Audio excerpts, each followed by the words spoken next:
Hello and welcome to Punk Rock Tabletop.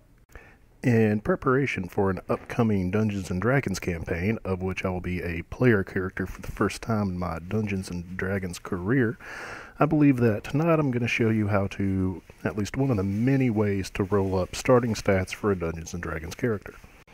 As you've heard me talk about in a previous video, I particularly enjoy the 4th edition set of the rules. Still hadn't yet really had time to check out 5th edition. It is something I do plan on doing in the very near future along with Pathfinder.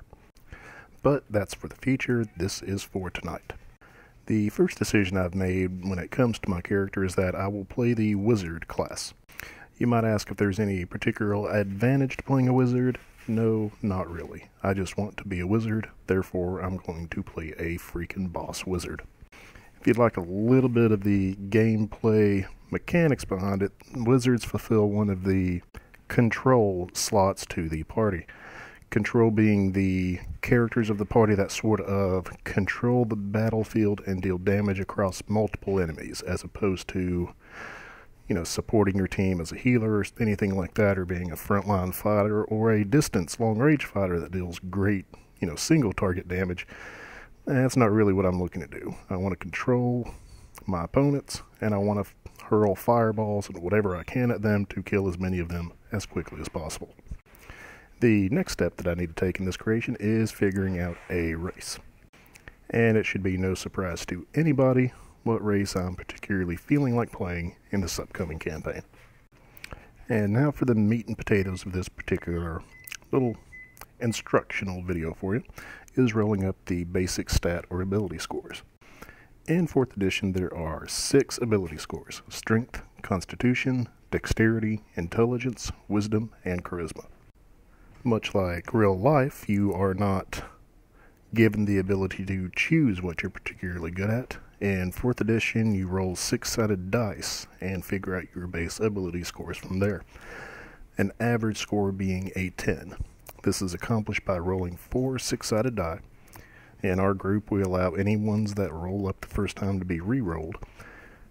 You just take the lowest rolled dice total out of the equation and add up the other 3 totals on your d6s.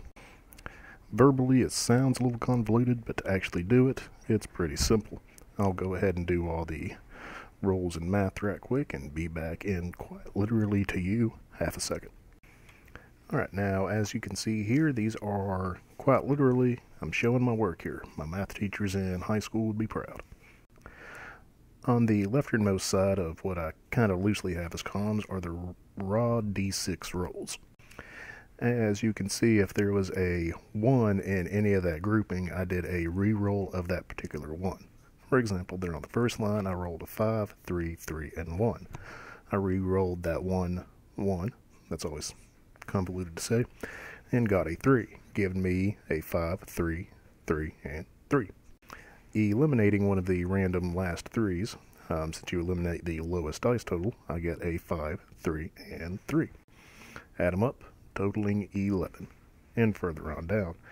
In any rolls where I did not get a 1 in the first one, I simply subtracted the lowest number, similar to that second line there, that 5, 5, 2, and 2. I just have 5, 5, and 2, giving me a 12.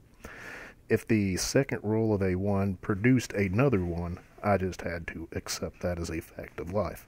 For example, the 4th roll down, that 5, 5, 3, and 1, I re-rolled that 1, got another 1.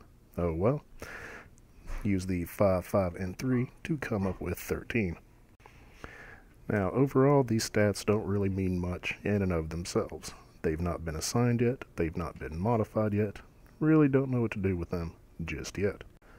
For that, you'll have to tune into my upcoming article at www.theculturecache.com and see what I do to fill out the rest of this gnomish wizard that I'll be playing in an upcoming Dungeons & Dragons campaign.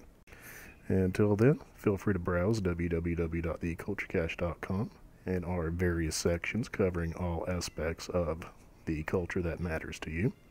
And as always, check out our Patreon, where you can donate and literally have your voice heard and turned into content here at the website for you.